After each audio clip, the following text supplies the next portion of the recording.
هێزەکانی لایەنگری حکومەتی هاوبەندی لیبیا ئەوەی نەتەوە یەکگرتوەکان پشتیوانی دەکات ڕۆژی شەمە ڕایگەیاند گوایە لە شەڕکردنی لە دژی گروپی دەوڵەتی ئیسلامی پێشڕەوی کردووە. لەو بارەوە جەنگاوەر عومەر ئەلحەسناوی دەڵێت تم تحرير هذه المنطقة. ئەم ناوچەیەی نیشتەجێی هاوڵاتیان ئازاد کراوە و ئەوەی ئێستا تەنها بەدەست چەکدارانی داعشەوە ماوە ناوچەکانی نیشتەجێی هاوڵاتیانە.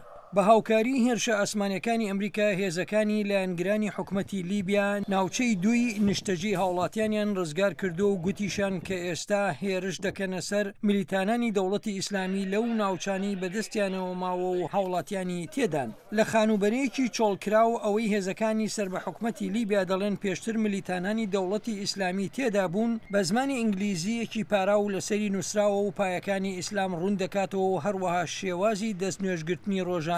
ئەمەش ئاماژەی ئەوەیە کە شەڕکەرانی بیانی لە شاری سرتدا چالاکیان هەیە. شاری ناوبراو لە چەند مانگی ڕابردوودا گۆڕەپانی شەڕی قورس بووە.